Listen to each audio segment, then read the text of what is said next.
믿음이란 굉장히 중요한 말이기도 합니다. 왜냐하면은 하나님께서 이 땅에 우리가 살면서 요구하는 것 중에 중요한 것이 믿음이기 때문인 것입니다. 또 주님께서 믿음이 없는 자를 또 책망하셨어요. 그래서 우리가 믿음이 정확하게 무엇이고 믿음으로 사는 것이 어떤 것인지 오늘 말씀을 통해서 한번 나누도록 하겠습니다. 히브리서 11장 1절 같이 한번 읽겠습니다. 믿음은 바라는 것들의 실상이요 보이지 않는 것들의 증거니. 쉬운 성경 읽겠습니다. 믿음은 우리가 바라는 것들에 대해서 확신하는 것입니다. 또한 보이지 않지만 그것이 사실임을 아는 것입니다. 아멘.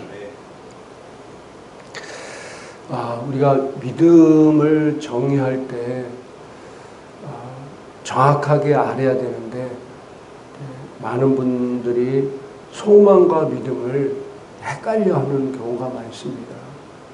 믿음은 뭐라고 말씀하고 있습니까? 우리의 바라는 것들의 확신이고 또한 보이지 않지만 그것이 사실임을 아는 것이다. 믿음은 우리가 바라는 것들의 실제가 된 것을 믿고 또 우리가 바라는 것들에 대한 그것이 확신이다. 확신. 그러니까 내 눈에는 당장 안 보이지만은 그렇게 된 것을 확실히 믿는 것이 바로 믿음이다. 근데 많은 분들이 그렇게 될 것을 믿습니다. 그렇게 되길 바랍니다. 이런 것들은 믿음이 아니라 소망입니다. 그래서 소망은요, 어떤 일을 바라는 것들, 꼭 이루어 주세요라고 하는 것들. 근데 성경에서 말하는 소망은요, 나중에 주님이 재림이라든지 천국, 또 미래에 되어질 일들을 우리가 그것을 소망하는 것. 지금 내가 육신은 이 땅에 살고 있지만 주님 재림하시 오시고 내가 천국에 갈 것을 확실히 믿기 때문에 그걸 소망하는 겁니다. 그래서 믿음과 소망은요 전혀 다릅니다. 근데 많은 분들이 소망을 믿음으로 착각하면서 내가 왜 믿음이 있는데 왜 이런 일이 안 일어나지? 이렇게 오해하는 분들이 많다는 것입니다. 주님은요 우리 하나님의 자녀들에게 히브리서 11장에도 보면 다 믿음장들이 나오는데요. 우리 믿음의 선진들이, 우리의 믿음의 선조들이 어떻게 믿음으로 살았는가에 대해서 자세히 나오고 있습니다. 그러면서 하나님은 11장 6절에 같이 한번 읽겠습니다. 믿음이 없이는 하나님을 기쁘시게 하지 못하나니 하나님께 나아간 자는 반드시 그가 계신 것과 또한 그가 자기를 찾는 자들에게 상 주시는 이심을 믿어야 할지니라. 아멘. 하나님은 믿음이 없는 자들을 기뻐하지 않고요. 또 좀 전에도 말씀드렸지만 믿음이 없는 자들을 또 책망하신 적도 많았습니다. 그래서 그만큼 우리가 이 땅에 살면서 믿음이라는 것이 굉장히 중요하다는 것을 말하고 있는데 제가 믿음이라는 게 뭘까 생각하면서 뭐 여러 가지 말씀들이 있겠지만은 하나님의 말씀을 믿고 행하는 것, 그것이 믿음이 아닐까. 하나님 말씀을 뭐라고요? 믿고 행하는 것, 그 말씀대로 사는 것이 믿음이다. 근데 성경은요, 누가복음 18장 8절에도 우리 한번 같이 읽어볼까요? 그러나 인자가 올 때 세상에서 믿음을 보겠느냐 하시니라. 아멘. 점점 마지막 때가 될수록 뭐라고요? 믿음을 가진 자가 적다는 거예요. 그러니까 하나님 말씀을 온전히 믿고 그렇게 행하는 사람들이 점점 적어진다는 거예요. 제가 알고 있는 부인이 병에 걸렸어요. 그래서 병원 가서 수술도 하고 여러 가지 많은 치료를 받았습니다. 나름대로 의사의 많은, 병원의 많은 도움을 받았어요. 그러다가 다 나아야 되는데 낫지 못해서 이제 그러면은 우리가 믿음으로 한번 행해보자. 그러다가 두 부부가 기도하면서 믿음으로 행했습니다. 그러다가 결국은 그 부인이 돌아가셨어요. 그때 장례식장에 많은 분들이 왔는데 특별히 많은 그리스도인들, 목사님들이 와서 그 분을, 그 남편을 비난하는 겁니다. 아니 어떻게 병원 가서 다 치료를 받아야지 안 받고 그러냐. 이건 광신적이다. 이건 하나님을 제대로 믿는 게 아니다. 누가 그런 소리 한다고요? 목사님들이. 또 많은 그리스도인들이 그렇게 비난합니다. 저는요, 그 얘기를 들으면서 참 마음이 아팠어요. 왜냐하면은 어떤 부부가 예를 들어서 병원 가서 열심히 의사의 하는 말대로 치료받고 모든 돈 투자하면서도 결국 그 부인이 죽었다고 생각해 보세요. 그러면은 그 목사들과 또 그를 비난했던 사람은 아무 소리 안 합니다. 똑같이 죽었는데 누구는 비난하고 누구는 광신적이라 하고 누구는 아무 비난을 안 해요. 저는 그것을 보고 하나님은 무엇을 원하실까?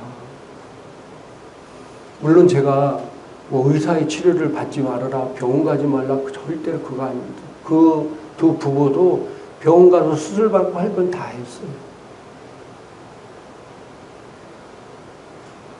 제가 우리나라 의학 체계를 무시하는 것 절대로 아닙니다. 어느 순간에 우리가 믿음으로 행하며 믿음으로 기능해야 될 부분이 반드시 있다는 사실입니다. 그런데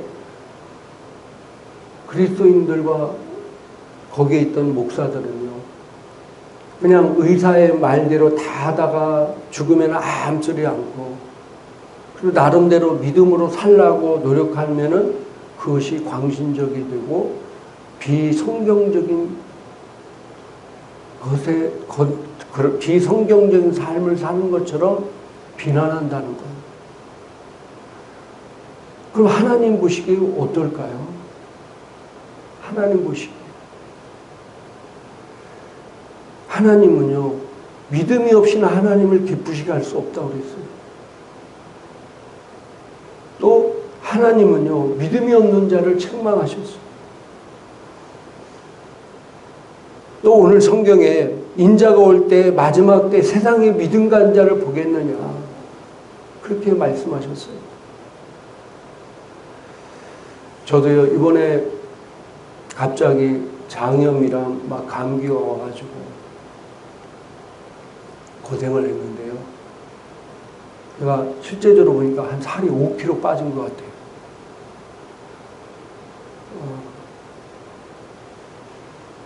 제가 막 장염에 와서 막 설사할 때 제가 이건 내가 금식을 해야 되겠다. 그런 마음이 들더라고요. 주님께 주신 마음. 왜냐하면 제가 사실은 연초에 한 적어도 3일 정도는 내가 금식 기도를 해야 되지 않을까, 그런 생각을 들었어요. 첫째는 성경에 금식하라는 말이 엄청나게 나오는데, 예전에는 저희 청년 때, 저 신학교 다니고 모을 때, 또 젊었을 때, 이럴 때는 금식을 근데 1년에 몇 번씩 했던 것 같아요. 근데 요즘은 금식이란 말이 거의 성도들 입에서 사라진 것 같아요. 옛날에 최자실 오살리 금식 기도원에 가면 그 최자실 목사님이 무슨 문제가만 있으면은 금식 일주일, 뭐 금식 5일 기도하고 철야하고 막 이랬는데 지금은 그런 것들이 많이 없어졌죠. 저도 벌써 금식 안 한 지가 꽤 많은 세월을 흘렀더라고요. 금식해야 되는데 하다가 이번에 내가 금식하면서 기도를 한번 이겨보자. 3일간 제가 금식하면서 이겨냈어요. 그러면서 지금 계속 죽도 먹으면서 이렇게 지나고 있는데 많은 분들이 뭐 제 모습을 보고 아니 병원 가도 그 주사 맞고 약 먹고 그러면은 금방 나을 걸 왜 미련스럽게 저러고 있을까 그렇게 생각할 수도 있어요. 저렇게 그냥 괜히 생고생하고 앉아있네 이렇게 할 수 있어요. 물론 그 분 말도 뭐 틀린 건 아닙니다. 근데 제가 어떻든 간에 이번에 한번 금식하고 한번 믿음으로 한번 기능해보자. 내가 조그마한 이런 일들에 믿음으로 기능하지 않으면은 나중에 더 큰 어려움 있을 때도 절대로 믿음으로 기능할 수 없거든요.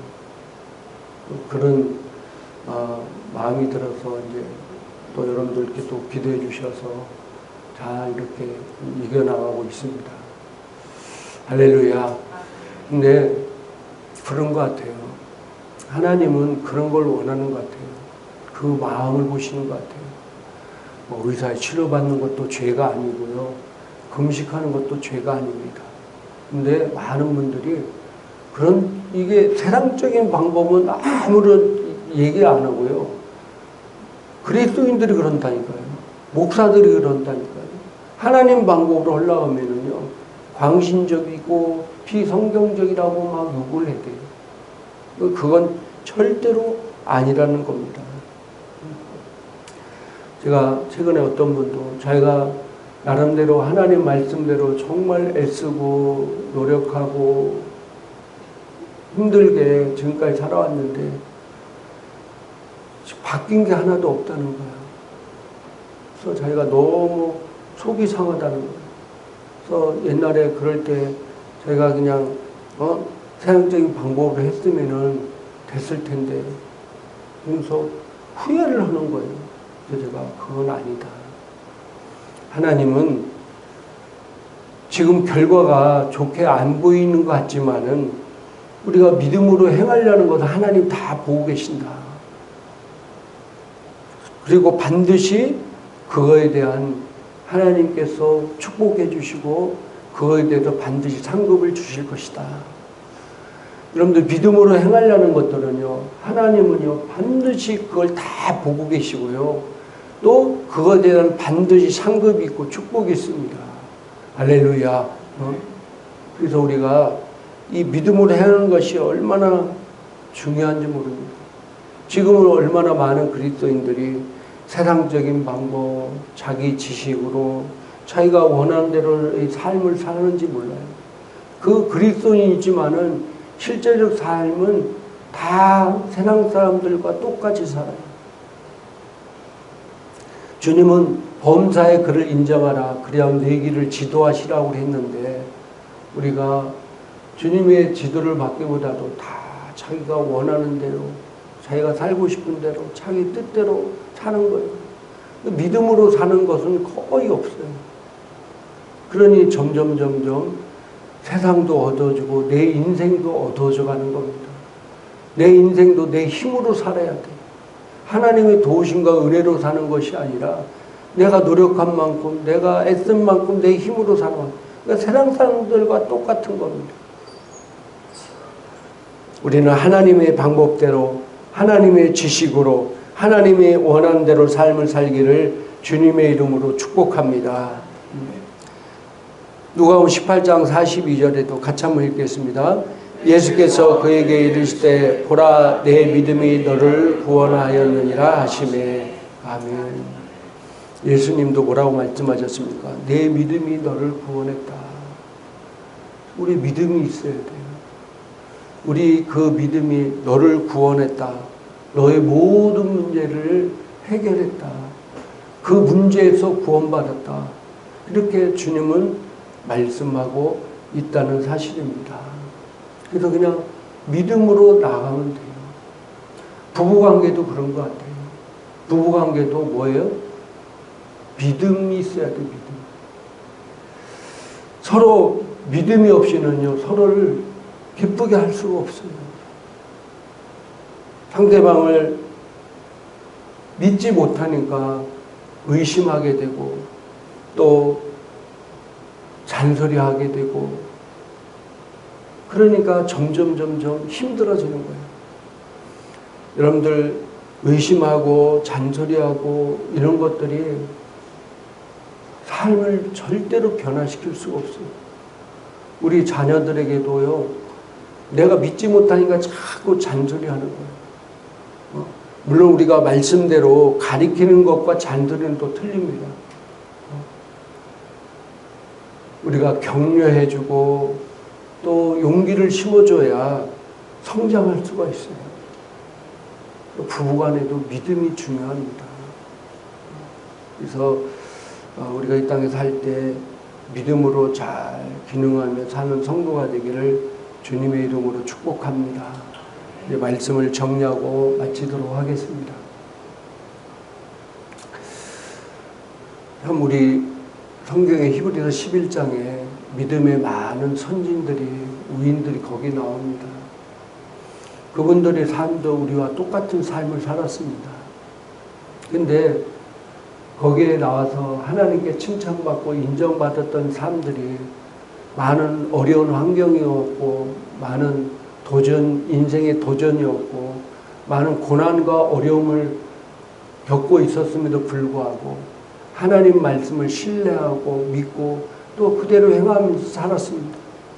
그것이 어떤 사람은 30년간 그렇게 살았을 수도 있고 또 어떤 사람은 7년 동안 어떤 사람은 17년 동안 또 수많은 세월 동안 하나님 말씀을 신뢰하며 믿었어요. 하나님은 그걸 보시고 그걸 기쁘시게 여기시고 그 믿음장에 나와 있는 사람들을 칭찬하시고 축복하셨다는 사실입니다. 우리 시대에 점점점 믿음이 없어지고 믿음 가진 자가 점점점 없어지고 다 자기 방식대로 자기 마음대로 자기 뜻대로 살아가는 이 시대에 저와 우리 행복한 교회 성도님들 또 전 세계에서 이 방송을 보시는 모든 분들은 믿음을 통해서 하나님께서 잘했다 칭찬받는 성도가 되기를 주님의 이름으로 축복합니다. 우리 기도하겠습니다.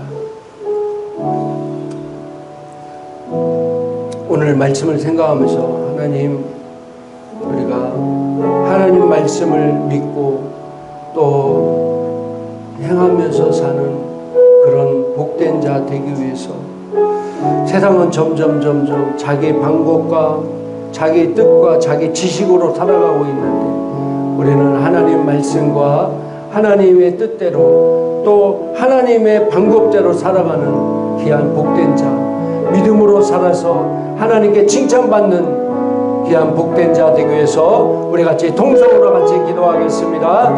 할렐루야.